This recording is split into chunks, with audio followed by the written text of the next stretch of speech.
Well, folks, I know I did a movie vlog about a year ago where I went to go see Shazam 2, Fear of the Gods, dressed up as Shazam, which, by the way, I've been wearing a shirt of it as I bought it from Hot Topic, totally worth it. Wait a sec, didn't I wear the shirt for my Shazam review? Time for a quick change. What was the word again? Alright, Shazam! Oh, I'm so glad I still have it after 1 year later, because I wanted to wear this for this review, which I also forgot why I didn't get the chance to make this review about 365 days ago. And I'm now already getting cooked up in this thing because apparently it is like quite hot in here and it's not even summer as it's spring, but that's probably global warming's thing doing that. Oh dear God. So with that being said, hello everyone, back to another movie review on the channel. So yeah, I should have made this about a year ago. It doesn't matter at this point, but I still would like to talk about my thoughts on Shazam. But also, since it's now been 1 year since it was released in theaters. But want to know another DC movie that came out about 3 years ago today? Yeah, the Snyder Cut. But we're not here to talk about the Snyder Cut. We're here to talk about Shazam! Fear of the Gods, which, yeah. It's a good thing I took notes to talk about some pros and cons I found with this movie. Now, I'll admit this. First time seeing it, which was back around March, yeah, I had a good time with it. I got what I wanted from it, was just to have a good time with it, enjoy it. I even said it was peak cinema. It still kind of is peak cinema 1 year later, I guess. But now I've seen the movie 3 times, as I forgot to put in a log for my letterbox that I saw it sometime around August. Because I know I was watching it in the middle, like, I meant to put it in my diary for letterbox. Like, I forgot to log it in. I'm like, crap, I meant to put in that I rewatched this movie around August. I think I rewatched it around August. I know that I've seen this movie 3 times now, as I just finished watching it, as it's on Netflix, which is apparently going to be no longer on Netflix by the end of March. So, it's only been on Netflix for about, like, 3 months now. Wait, when did they get on Netflix? Was it December 2023 or something? I don't know. They just dumped a bunch of DC movies on Netflix, which was totally random, but everyone got... But I got everyone thinking that, we're finally gonna have the Snyderverse restored on Netflix. Just, I'm sorry, y'all. I know we got the Snyder Cut, but we're not getting the Snyderverse. It's dead. Like, the DCEU is dead, which I still can't believe that is actually dead. Like, holy cow. I still would like to talk about my thoughts on the whole DCU being dead, so... Yeah, I meant to do that around December, but obviously I was spending time with family, so stay tuned for that once I have the chance, of course. As I pretty much have only made one DC review, and that was just my thoughts on Aquaman 1 and 2 with my brother, as we went to go see that, and then talked about it afterwards. But I still would like to talk about my thoughts on The Flash, which I know not many people enjoy that movie. And I have some thoughts I'd like to say. But also, I would like to talk about freaking Blue Beetle. Wait a second. I just realized that I got all DC Pops from all 4 DC movies. I got a Funko Pop from Shazam! Fear of the Gods. I got a Funko Pop of The Flash. Almost all the Funko Pops of The Flash, as I've been collecting them all. I only have 4 of these, unfortunately. And hey, here's one right here, since I figured I might as well include the unicorn. But I also have Funko Pop of Blue Beetle and Aquaman, who happens to be... right here. Right here. Alright, now I'm gonna put you back with Black. Which glad I got a Funko Pop of that. Okay, I don't want to cause any storage issues. Plus, I have homework I would like to do right after this. So, let's make this quick as I've taken notes. So yeah, now having to rewatch it the 3rd time. I'll admit, this is what I had thought about it after my second rewatch, which was back in August, I'm assuming. As I know I've seen this 3 times. I forgot what was the second time, but I'm positively sure it was around August of 2023. Yeah, this movie may not be a 10 out of 10. I could say it's a mixed bag. Now, I'll be clear on this. I still like it. I still have a lot of fun watching this. Just if I were doing the superhero ranking list, this would probably be it would probably be at the bottom of my ranking list for superhero movies. Not that it's the worst, just that there were just better superhero movies that came out in 2023.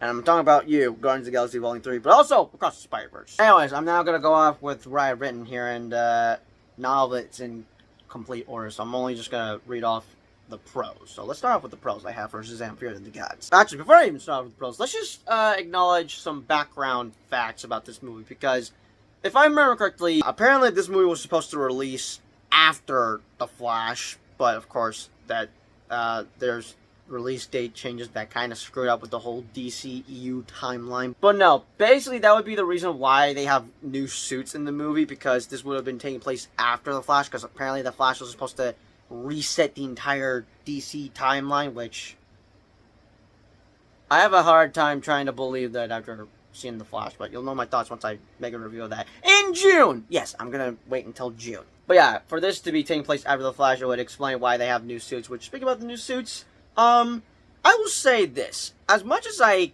kind of like the old suits, the new suits here are kind of improved ones over the old ones, because the old ones, while I do like them, they're just a bit, like, Zachary Levi just looked too buff looking, but once he was wearing the new suit for this movie, it just looked accurate, I guess. I don't know, just, I guess some pros and cons with both suits, but I do like the new suits they have for this movie. Now, I will say this, one of the highlights of the movie would definitely be the dynamic between the Shazam family, and, not gonna lie, if the DCU weren't dead and were still continuing on, I'd be down to watch a TV show with just the Shazam family. I would honestly be down to watch a TV show with the Shazam family, just doing some crime fighting. But sadly, that's not gonna happen because the DCU is dead.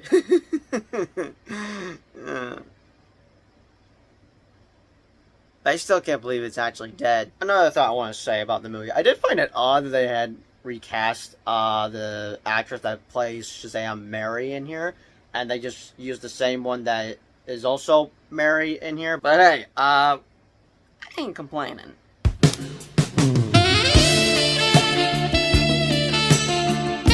I totally watched this movie for the plot. Jokes aside though, yeah, I did find this a bit odd, the recast, but like I said earlier, I'm not complaining. Whether that is because I'm sipping over Mary in this movie or not. But here's another pro that I was looking forward when going into this movie, and this is something I had heard about doing a little bit of research. So the main villains in this movie, which would be the Daughters of Atlas, apparently they are like original DC villains. Like, these folks aren't even from comic books. These are like brand new original villains.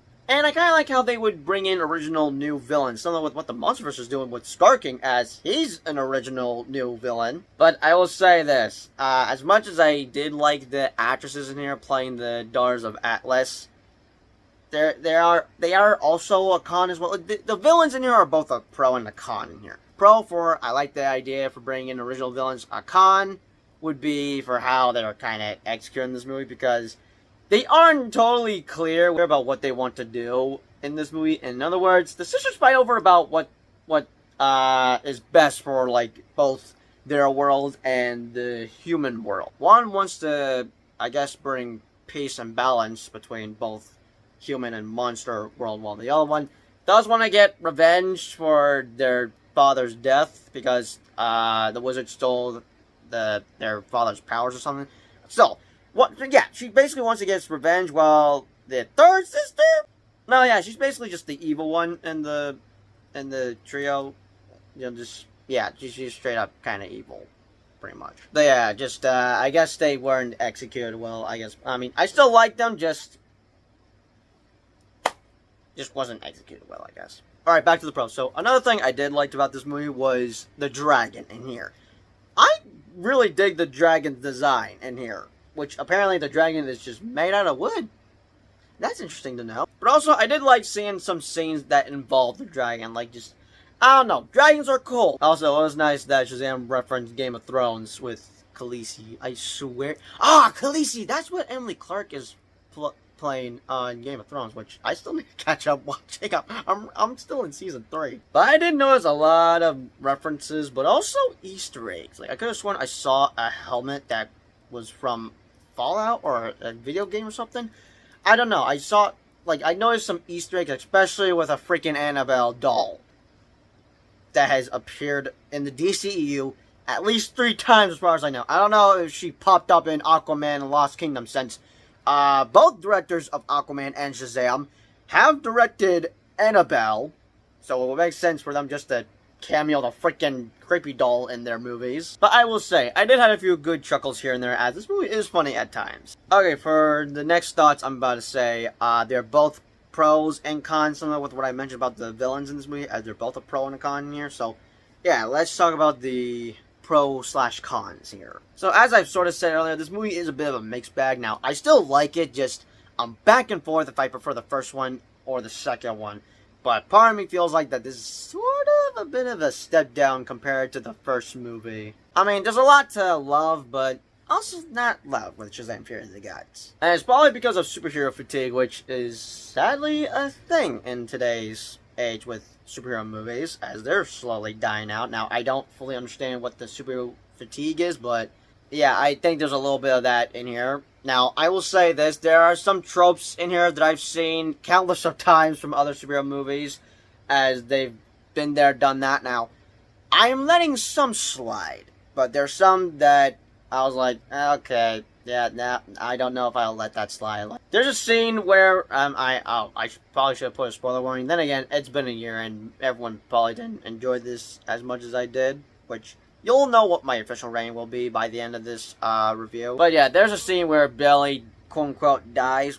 Well, he actually does die as he sacrifices himself in the final battle, but Wonder Woman does bring him back to life, which I'm going to talk about her in a sec later on. Like, I've seen that trope a lot where, like, the main character dies and then everyone's sad for a moment, but then something happens and he's brought back to life and everyone is happy and cheerful. That trope, I don't know if I'm gonna let that slide for this movie, because I'm like, okay, really?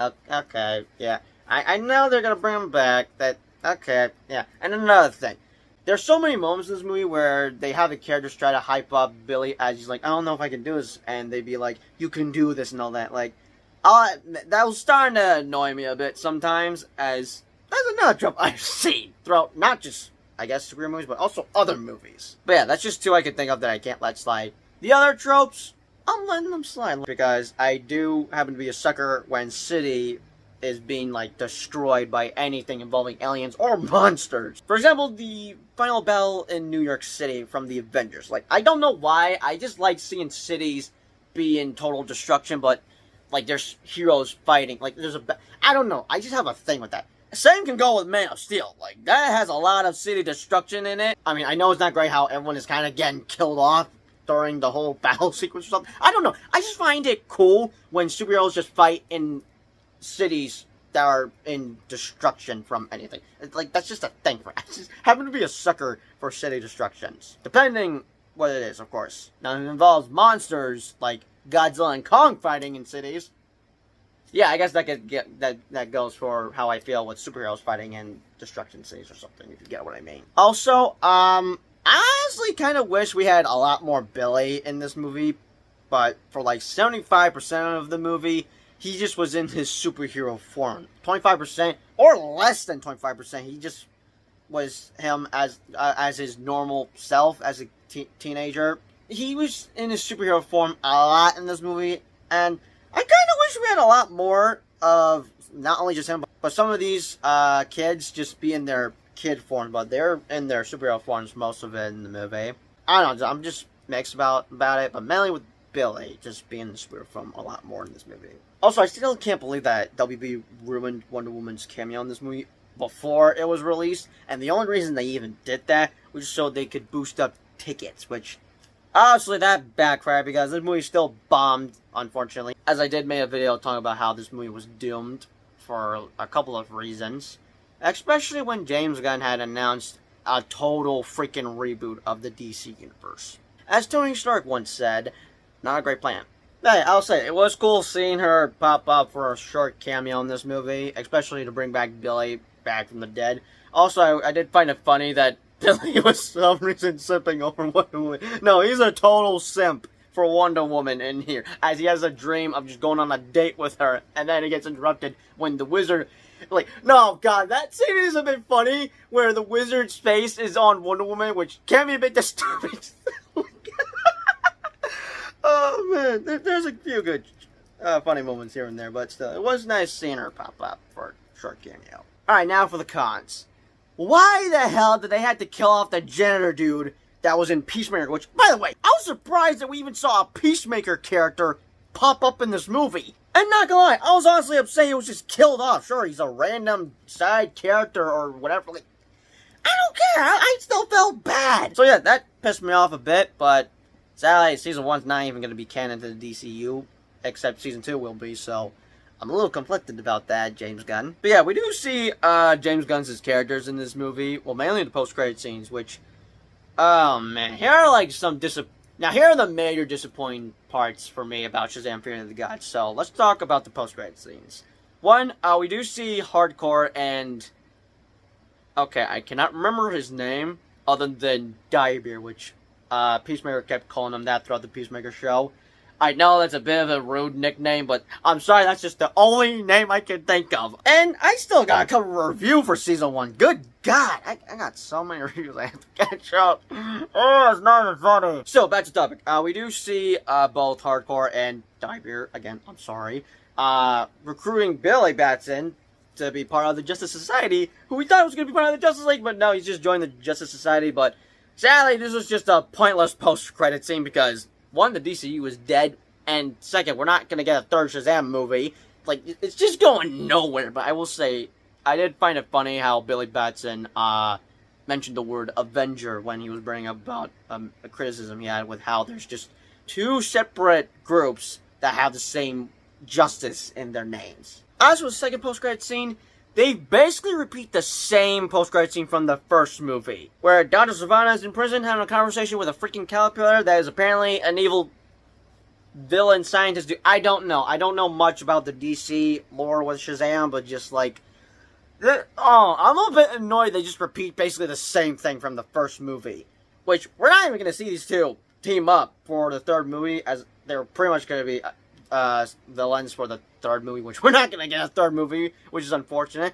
But want to know what sucks the most about all of this? Is the fact we're not going to see Shazam fight up against freaking Black Adam. Like, are you kidding me? Like, it's just, I don't know what to say. I could say we basically have like a somewhat trilogy with Shazam, Black Adam, then Fear of the Gods, which makes no sense. I'm just saying that, but like, no, it just sucks the fact we're never going to see Zachary Levi as Shazam go up against Dwayne The Rock Johnson as Black Adam. And part of me is a bit upset with how The Rock decided to do things around here with Black Adam not being the main villain for Shazam. Now, I did like his solo movie, but just, I wish things could have gone differently a bit. Maybe have him as the villain for this movie or something? I don't know. Just, I mean, he would have been a perfect villain for Shazam 3, which, again, we're not going to get a third movie anytime soon because the DC Extended Universe is dead. Still, it just sucks that it's not going to happen. Like, I can't, like, no. I badly wanted to see it happen in live action. Like, I watched that Adam movie where Shazam and Superman fight against Black Adam. Like, I watched that short film. It's kind of a short film, is it? Still, I watched that movie so many times as I want to see that happen so bad on the big screen. So, James Gunn, I hope you give us a Shazam versus Black Adam battle in your new DC universe. Like, now, I don't know who we could fan cast for the new Shazam and Black Adam, but please, for the love of God, I need to see Shazam fight up against Black Adam. I need to see it. Like, it's like me wanting to see Tom Hardy's Venom fight against Tom Holland's Spider-Man, which that's not gonna happen anytime soon as well, unless, I mean, I'm fine with if he fights either Tom Spidey or Andrew Spidey. Still, that's just what hurts the most about all this, is the fact we've never gotten a fight sequence. Like, they never even interacted with each other. That, like, it just sucks, honestly. But with that being said, that's all I would like to talk about for Shazam: Fear of the Gods. Now, my official rating back then, at the time, as I did enjoy the hell out of this movie, was a 10 out of 10. But I said that movie was peak cinema. Whenever I say that, either I actually mean it, or I'm aware that it's not great, but it was still peak cinema. That's the same thing with how I felt with The Meg 2. As for Bullet Train, no, that's an actual 10 out of 10 movie for me. But my official rating for this movie is going to be either a 7 or a 7.5 out of 10 for me. I still like it, but maybe the first one was a bit better, but I don't know. I'm back and forth, honestly. But yeah, those are just my thoughts with Shazam: Fear of the Gods that was released last year. And yeah, it sucks with how things went with the DC Extended Universe, but just, y'all know my thoughts with my experience, and I guess overall thoughts with the entirety once I have the chance to do that. But anyways, be sure to let me know your thoughts in the comments down below about Shazam: Fear of the Gods, if you enjoy it or don't enjoy it. Either way, let me know your thoughts in the comments down below. And as always, I'll see you guys in the next review. Peace out.